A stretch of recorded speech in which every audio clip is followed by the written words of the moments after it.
Good morning everyone. Welcome back to the online classes of Max Divine Public School. I am Zareen, your Hindi teacher. It's your Hindi turn today. Students, आज हम हिंदी में अपना chapter number 3 start करेंगे। Chapter का क्या name है आपका? न्याय। न्याय में क्या होता है? फैसला। चलिए हम इसकी रीडिंग स्टार्ट करते हैं।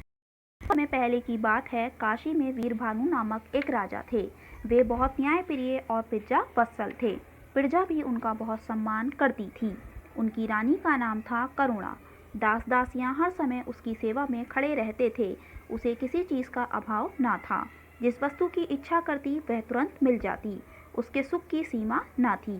दुख क्या होता है वह जानती ही ना थी।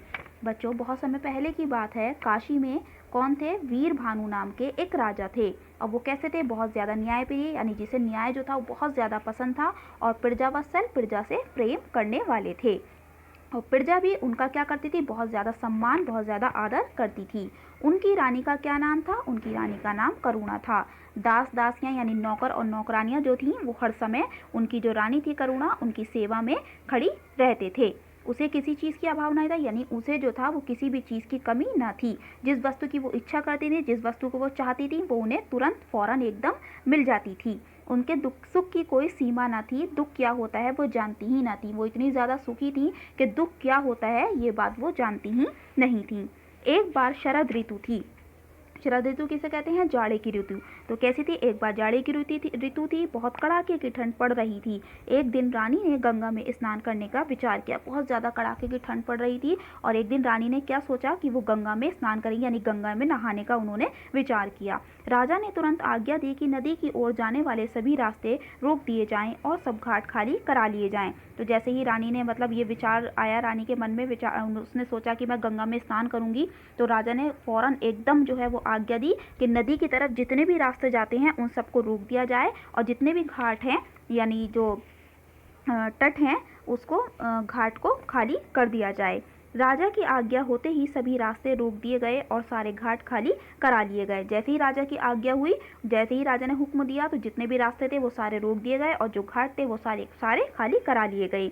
जो गरीब लोग नदी के किनारे झोपड़ियाँ बनाकर रह रहे थे वे भी अपनी झोपड़ियाँ छोड़कर कहीं चले गए। और बेचारे जो गरीब लोग थे नदी के किनारे अपनी झोपड़ियाँ बनाकर उसमें रहते थे, वो भी क्या करके चले गए? अपनी झोपड़ियाँ छोड़कर चले गए। अगले दिन रानी अपनी 100 सखियों को साथ लेकर गंगा स्नान के लिए चली। अगले दिन क्या होता है? रानी जो है वो अपनी 100 सखियों को यानी अपनी 100 सहेलियों को साथ लेकर गंगा में नहाने के लिए चली। जब वे गंगा के तट पर पहुंची तब पूरब दिशा में सूरज निकल रहा था। उनके हंसी मजाक की आवाज़ें नदी के तट पर गूंजने लगीं। अब जब वे गंगा के तट पर यानी गंगा के किनारे पर पहुंची तब सूरज कहाँ निकल रहा था? पूरब दिशा में निकल रहा था, और उनके हंसी मजाक की जो आवाज़ें थीं वो नदी के किनारे पर गूंजने लगीं। करुणा ने अपनी सखियों के साथ नदी में स्नान किया। करुणा ने अपनी जो सखियाँ थी, सहेलियाँ थीं, उसके साथ क्या किया? नदी में स्नान किया, यानी नदी में नहाई। नदी का पानी बहुत ठंडा था। उसने स्नान करके रानी ठिठुर गई और थर-थर काँपने लगी। अब नदी का पानी कैसा था? बहुत ज़्यादा ठंडा था। अब उसमें स्नान करके, उसमें नहाकर जो रानी थी वो क्या हो गई? ठिठुर गई और थर-थर काँपने लगी। उसने अपनी सखियों से कहा, जल्दी आग जलाओ, मैं ठंड से मरी जा रही हूँ। तो रानी ने अपनी सखियों से, अपनी सहेलियों से क्या कहा कि मुझे बहुत ज़्यादा ठंड लग रही है, जल्दी से आग जलाओ, मैं ठंड से मरी जा रही हूँ। रानी की आज्ञा होते ही सखियां लकड़ियां लाने के लिए जंगल की ओर दौड़ पड़ीं। अब जैसे ही रानी ने आज्ञा दी, हुक्म दिया कि मुझे बहुत ज़्यादा ठंड लग रही है, आग जलाओ, तो सखियां क्या थीं, जो सहेलियां थीं, वो लकड़ियां लाने के लिए कहाँ जाने लगी? फ़ौरन जंगल की ओर जाने लगी। यह देखकर रानी चिल्लाई, अरे इतनी दूर कहाँ भागी जा रही हो? ये सामने जो झोपड़ी दिखाई दे रही है इसी में आग लगा दो। अब जब रानी ने देखा कि सखियाँ जो हैं वो जंगल की ओर जा रही हैं लकड़ियाँ लेने के लिए, तो रानी उनको देखकर चिल्लाई और उन्होंने क्या कहा, अरे इतनी दूर कहाँ भागी जा रही हो? ये सामने ही तो झोपड़ी दिखाई दे रही है, तुम इसी में आग लगा दो। यह सुनकर एक सखी ने कहा, महारानी ऐसा ना करें, ना जाने किस गरीब की झोपड़ी है, झोपड़ी जल जाने पर वह बेसहारा हो जाएगा, इस ठंड में वह बेचारा कहाँ जाएगा। तो जब सखियों ने ये बात सुनी तो ये सुनकर एक सखी ने क्या कहा कि महारानी ऐसा मत कीजिए, ना जाने ये किस गरीब की झोपड़ी है, अगर वो ये झोपड़ी जल जाएगी तो वो तो बेसहारा हो जाएगा, और इस ठंड में वो बेचारा कहाँ जाएगा, उसका तो कोई सहारा भी नहीं होगा। यह सुनते ही रानी को क्रोध आ गया। जैसे ही रानी ने ये बात सुनी तो रानी को बहुत ज़्यादा गुस्सा आ गया। वह बोली, तुम्हें इस झोपड़ी की तो चिंता है पर मेरी नहीं, तुरंत मेरी आज्ञा का पालन करो। तो रानी ने क्या कहा कि तुम्हें इस झोपड़ी की तो फिक्र है और मेरी फिक्र नहीं है, और फौरन एकदम से मेरी जो आज्ञा, जो मैंने तुम्हें आज्ञा दी है, उसका पालन करो। सखियाँ बेचारी क्या करती? अब बेचारी सखियाँ क्या करती? उन्होंने झोपड़ी में आग लगा दी। झोपड़ी धू धू करके जल उठी। आग की चिंगारियाँ उड़कर दूसरी झोपड़ियों पर गिरने लगीं। थोड़ी ही देर में आग दूर तक फैल गई। धीरे धीरे सारी झोपड़ियाँ जलकर राख हो गईं। अब क्या करा उन्होंने? झोपड़ी में तो आग लगा दी थी, अब झोपड़ी धू धू करके जल उठी और आग की चिंगारियाँ जो थी वो इतनी तेज थी कि वो उड़कर दूसरी झोपड़ियों पर गिरने लगी। थोड़ी देर में आग क्या हुआ, बहुत दूर तक फैल गई और धीरे धीरे जितनी भी वहाँ पे झोपड़ियाँ थी वो सारी झोपड़ियाँ जलकर राख हो गईं। अगले दिन जब राजा दरबार में बैठे थे तो जिन लोगों की झोपड़ियाँ रानी ने जलवा दी थीं वह आ पहुँचे। उन्होंने राजा को अपनी दुख भरी कहानी बताई। राजा को बड़ा क्रोध आया। वे तभी उठकर राजमहल में गए और रानी से पूछा, रानी, तुमने गरीबों के घर क्यों जलवा दिए? अब अगले दिन क्या होता है, जब राजा दरबार में बैठे थे तो जिन लोगों की झोपड़ियाँ रानी ने जलवाई थी, जिसमें आग लगवाई थी, वो सभी लोग वहाँ राजा के दरबार में आ पहुँचे और उन्होंने राजा को अपनी पूरी दुख भरी, जितनी भी दुख भरी कहानी थी वो बताई। राजा ने जब वो बातें सुनी तो राजा को बहुत ज़्यादा क्रोध यानी गुस्सा आया। वे तभी उठकर राजमहल, जो राजा का महल था, वो उसमें गए और रानी से पूछा, रानी, तुमने गरीबों के घर क्यों जलवा दिए?